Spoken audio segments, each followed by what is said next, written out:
Eu quero ler no Evangelho de Lucas, Evangelho de Lucas no capítulo 16. É um texto que há 20 dias atrás, no máximo, eu falei a respeito dele.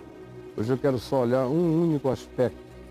É aquele da parábola do administrador infiel, do cara que foi apanhado na auditoria da empresa, defraudando os bens do dono da empresa.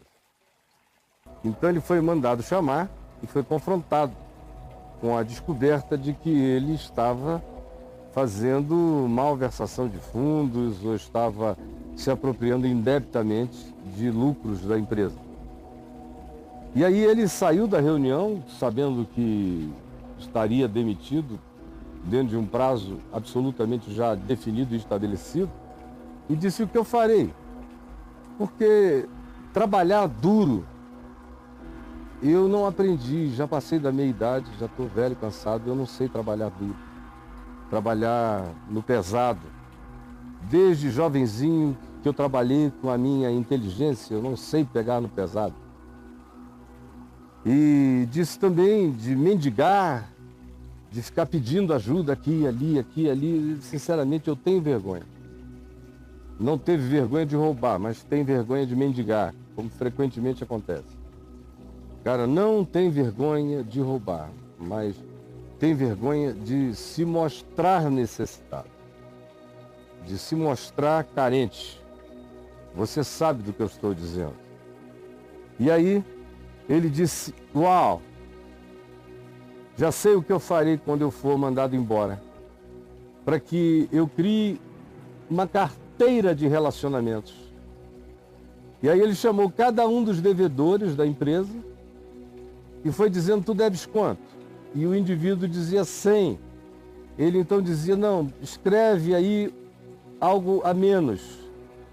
Toma a tua conta, senta-te depressa e escreve 50, eu estou te dando um abatimento de 50% para a gente liquidar tudo isso, porque eu estou saindo da empresa, eu vou descansar agora. Conta aquela história de empresário ou gestor bem-sucedido, para não dizer que foi apanhado, que foi flagrado no roubo. Então, ó, vou te fazer 50 de abatimento. Aí chama um outro. E você, quanto é que é? Aí o indivíduo diz: eu devo 100. Aí ele diz: olha, no teu caso, escreve 80, eu vou te fazer 20% de abatimento. E foi fazendo assim com todos os devedores do seu senhor, fazendo abatimento dele, em seu próprio nome, usando o recurso do seu senhor, do dono da empresa. Então Jesus diz, chegando a hora, elogiou o dono da empresa, elogiou o administrador infiel, porque se houvera atiladamente, sabiamente, não podendo consertar todo o seu erro, fez gestão de diminuição de efeitos colaterais, já que ele não podia devolver 100% de tudo, porque ele já tinha apanhado, gastado, tirado da contabilidade da empresa, malversado, feito tudo isso, se corrompido. Não podendo e não tendo como devolver, porque ele era do tipo gastador, ele resolveu, na saída, fazer abatimentos para os devedores do seu senhor, que agora transferiram a sua gratidão para com ele.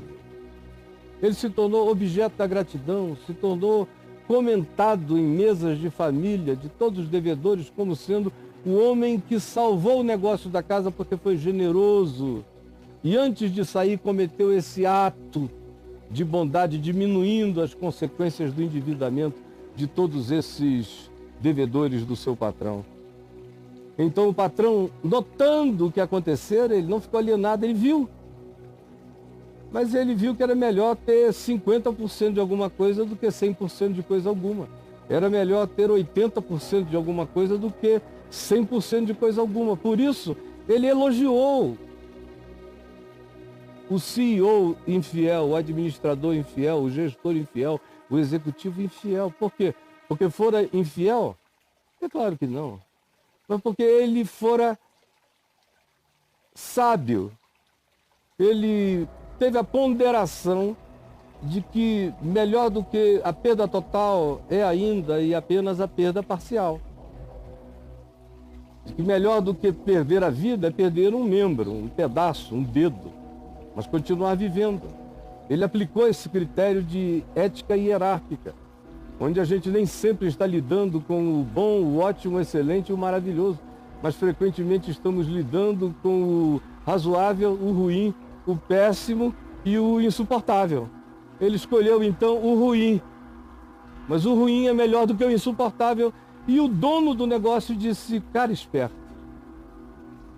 E aí Jesus dá aqui a explicação de por que o dono do negócio elogiou o administrador que fora infiel na gestão dos recursos. É porque os filhos deste mundo, já é Jesus explicando a lógica do empresário mutilado, roubado por um gestor. E por que tanto o dono da empresa teve a capacidade de entender que dos males é melhor o menor, como também esse que é o funcionário que fez o que não devia, acreditou que dos males ainda é o melhor o menor. Por isso, cobrou para atender ao patrão e isentou para gerar gratidão, porque os filhos do mundo, Jesus explica, são mais hábeis, mais habilidosos, mais maleáveis, mais inteligentes, mais hábeis, mais capazes, mais flexíveis, mais argutos na sua própria geração, no seu próprio tempo, do que os filhos da luz.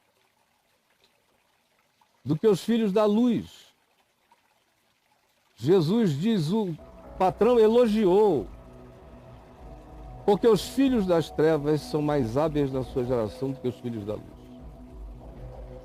Por isso eu vos digo, eu vos recomendo, disse Jesus, a vida não é absoluta.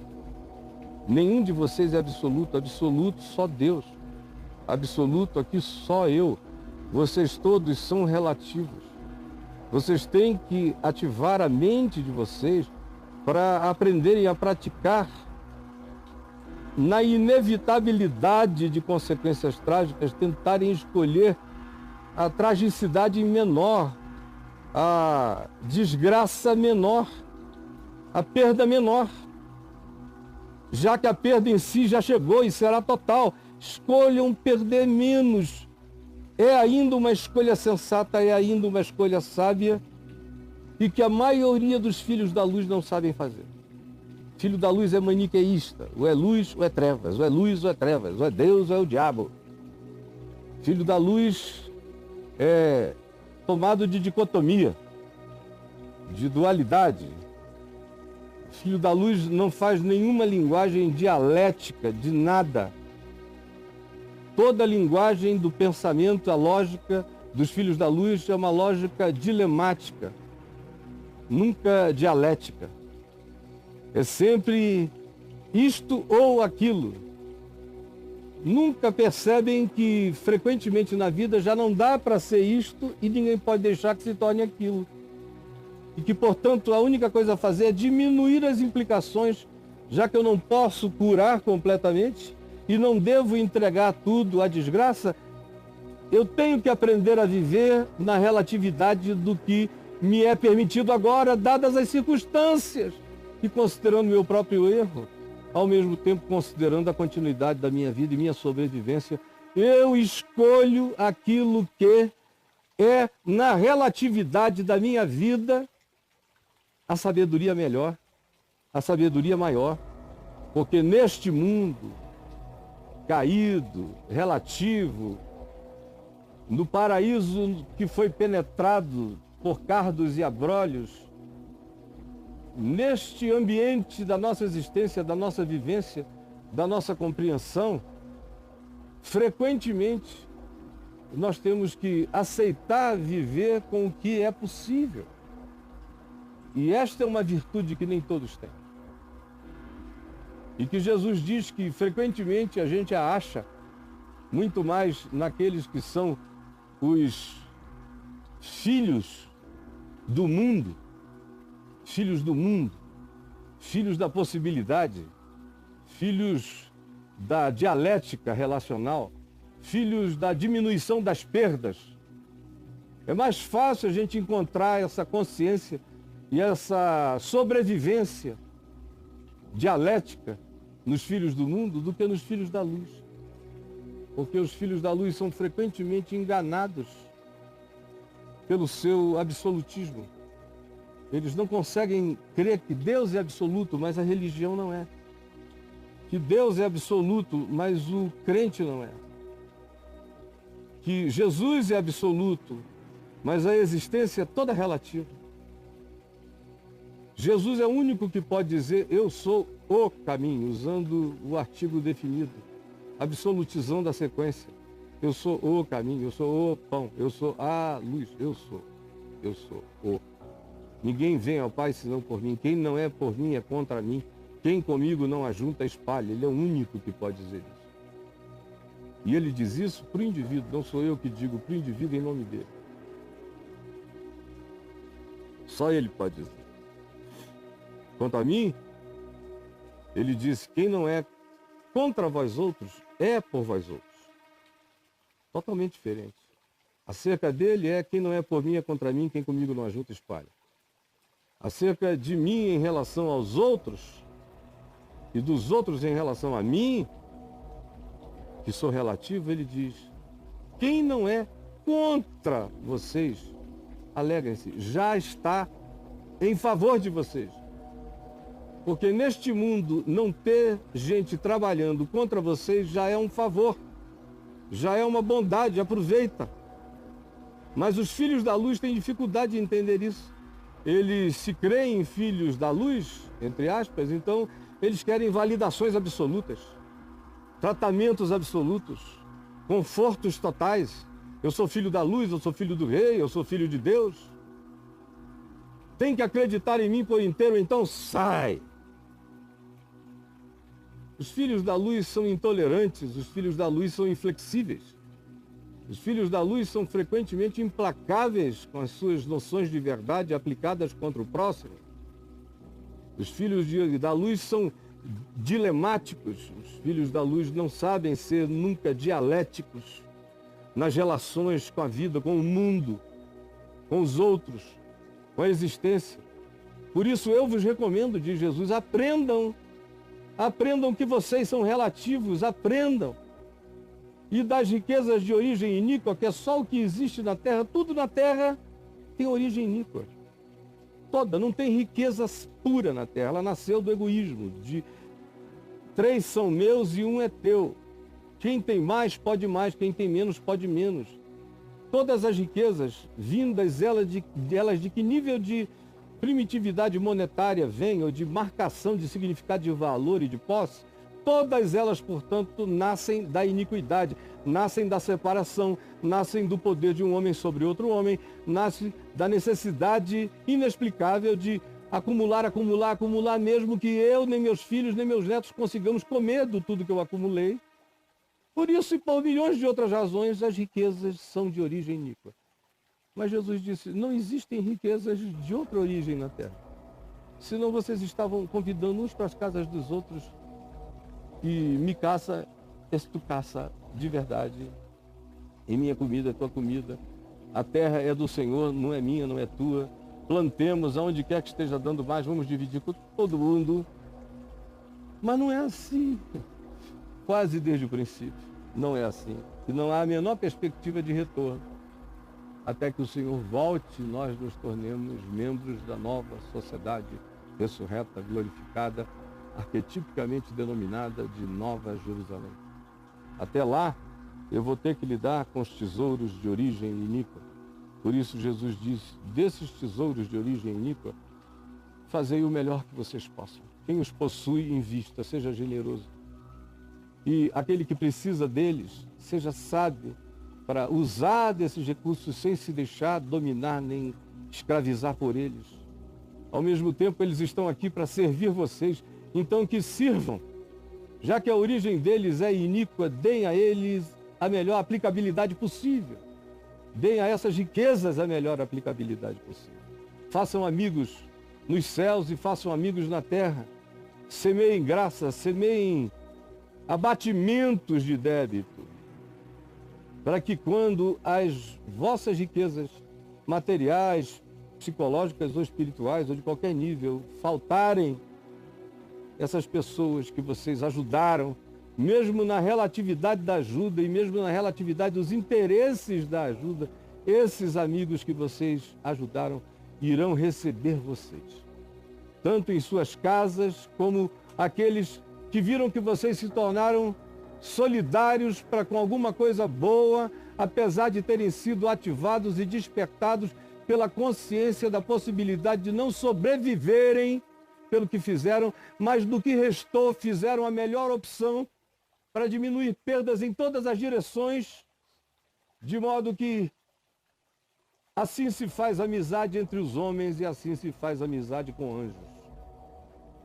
Amigos de homens e de anjos, você ainda pode ser. Isso é que é extraordinário no Evangelho. O Evangelho conta essa história aqui, que daria cadeia, que no nosso tempo, na nossa sociedade, daria cadeia. Pega e conta essa história, associando aos publicanos, aos pecadores, aos que tinham feito coisas erradas, mas tinham acordado agora.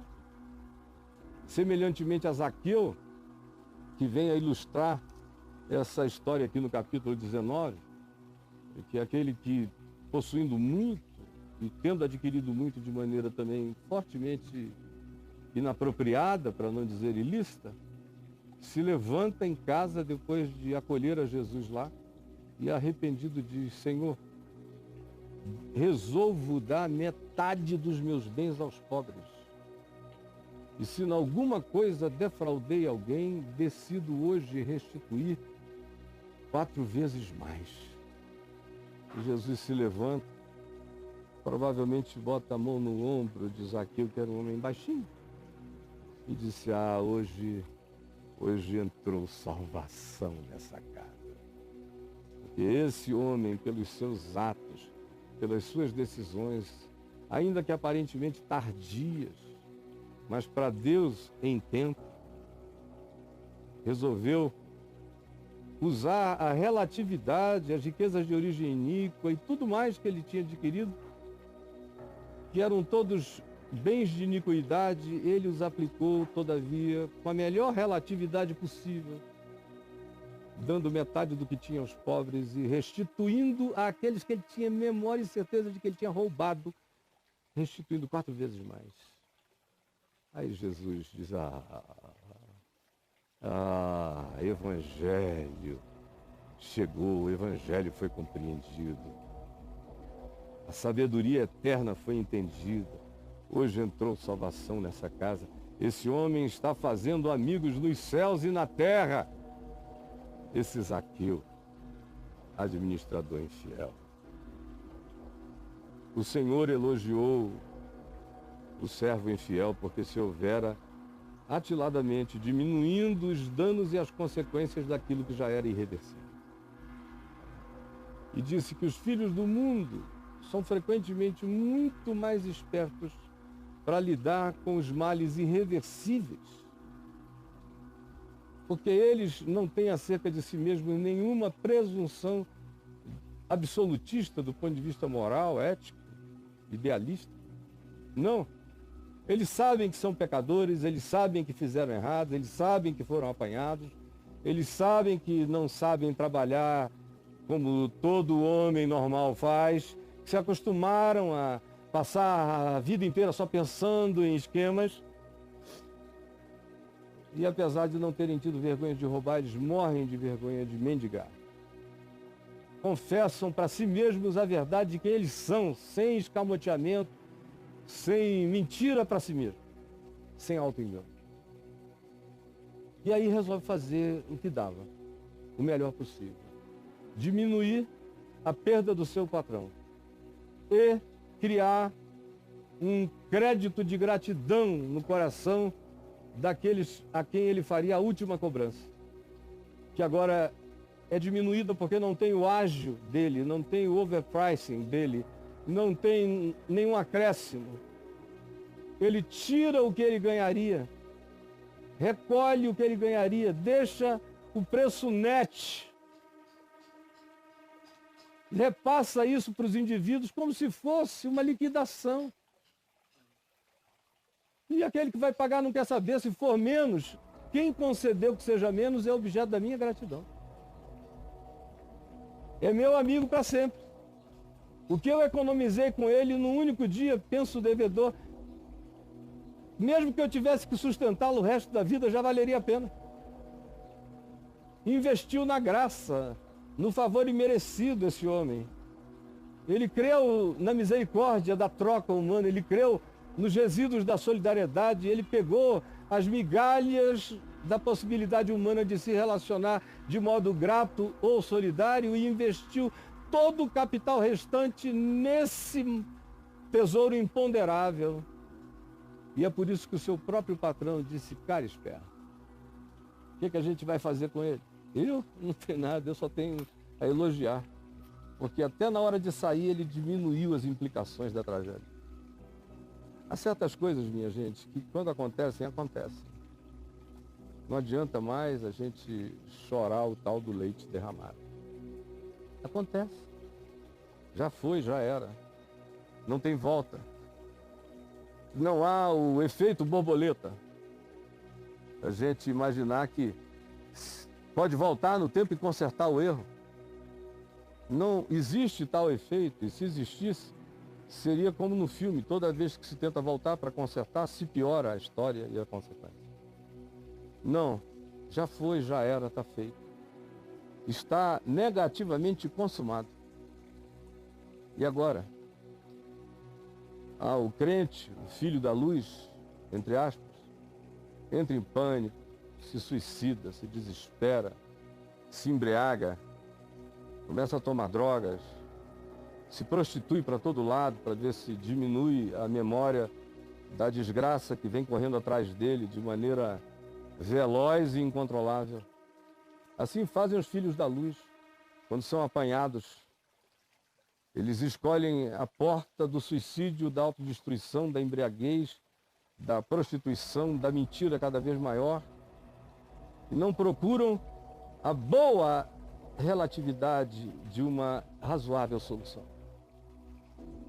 Que é o que Jesus diz, que frequentemente os filhos das trevas, os filhos do mundo, sabem fazer como os publicanos e pecadores estavam fazendo.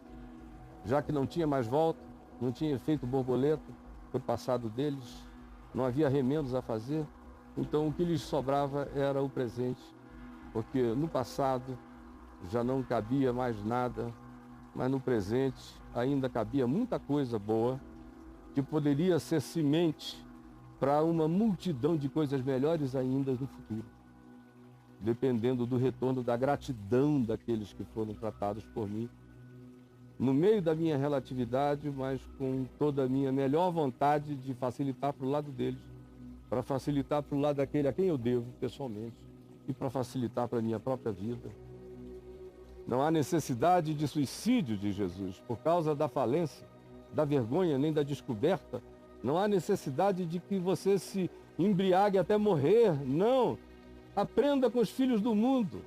Vá para a academia, faça ginástica, tome um banho, saia para trabalhar para diminuir as consequências, para diminuir os riscos, para relativizar os danos. Vá investir gratidão, vá semear alguma forma de bondade no meio da sua relatividade, para que você seja acolhido quando tudo se esgotar, quando tudo acabar. Você tem onde ficar. Aí Jesus está dizendo isso como uma metáfora espiritual também na presença de Deus. Está falando isso para os fariseus que eram avarentos, Lucas 16, 14, que ao ouvirem essa parábola ridicularizavam a Jesus. Mas Jesus lhes disse: vós sois os que vos justificais a vós mesmos, só de fachada, diante dos homens. Mas Deus conhece o vosso coração, que é mentiroso. Pois aquilo que é elevado entre os homens como status é abominação diante de Deus. Mas esse administrador infiel, que teve a malandra sinceridade da admissão do seu estado e condição, agiu com muito mais sabedoria prática, diminuindo as consequências daquilo que, não podendo mais ser curado no espaço-tempo, a gente pode diminuir as implicações pelos atos presentes e pelas ações futuras. Bem-aventurados sejam eles e não vocês. E eles entenderam que Jesus estava dizendo que diante de Deus, aqueles administradores infiéis que estavam com ele ali no banquete, na praça, estavam em situação infinitamente melhor. O Senhor eterno estava elogiando a atitude dos publicanos e pecadores que, não podendo consertar mais o passado, estavam fazendo o melhor pelo presente, esperando o melhor do futuro. Por isso eu vos digo, façam o melhor do que sobrou. Façam o melhor do que sobrou. Essa é uma inteligência que o Evangelho verdadeiro ativa na gente. E a religião mata, a religião cria. Ou um bandido hipócrita que faz todas as maldades sob dissimulação, cinismo e sarcasmo, ou então ela cria um ser neurótico, culposo, que faz o que é errado, angustiadamente, até o dia que é flagrado. E no dia que é flagrado, morre de vergonha. Enlouquece, se embriaga, se anestesia, chuta o balde, declara que, já que é uma cagada, então que seja cagada e meia. É a filosofia do crente flagrado. E Jesus diz, não sejam idiotas. Não há volta para certas coisas. E para aquilo que não há volta, só existe o dia de hoje. Para que nele a gente faça o melhor possível para diminuir as consequências. E quem sabe fazer amigos para que o futuro nos seja generoso, para que nós tenhamos acolhimento no futuro das nossas vidas. Essa é a sabedoria a ser despertada nos filhos da luz. É a sabedoria a ser aprendida. É a sabedoria do Evangelho, é a sabedoria de Jesus, é a inteligência de Cristo aplicada à relatividade humana. E que precisa ser avivada ou instalada, instilada, ativada na consciência da gente como prática para o cotidiano. No meu passado já não cabe mais nada, no meu presente cabe muita coisa, no meu futuro ainda cabe tudo. Elogiou o patrão, o empregado desonesto, porque tendo sido flagrado, não podendo mudar a história, nem o tempo, nem as percepções, resolveu fazer dos males o melhor possível para todos os implicados. E saiu dali, não justificado, mas saiu dali vivo, com oportunidade de prosseguir, de crescer, de aprender, de melhorar, de nunca mais repetir aquela idiotice na qual ele viveu por tantos anos. Você quer aprender isto? Você vai aprender isto, com a graça de Deus em Cristo Jesus. Senhor Jesus, que o ensino do Evangelho que conserta vidas, que faz cozimento do que rasgou, do que se puiu, que se derrama como um sal que preserva ainda partes não estragadas. Permite que essa tua palavra chegue assim aos sentidos de todos e que seja uma sabedoria do Evangelho aplicável na diminuição das nossas catástrofes, nas implicações das nossas tragédias, no aplacamento das nossas infindáveis aflições. É o que eu peço que o teu Espírito ensine e que seja uma inteligência espiritual a ser acordada, despertada, ativada como um entendimento cotidiano das nossas práticas de vida. Não repetindo o pecado para tentarmos ser espertos, porque isso é insanidade. Mas uma vez tendo sido apanhados no erro, por causa da nossa ignorância, burrice, extravagância ou alienação, ajuda-nos a buscarmos esta que das soluções é a melhor, a fim de termos chão, pavimentação, para começarmos uma nova jornada, limpa, nova e santa. É o que eu te peço, por mim e por todos, em nome de Jesus. Amém.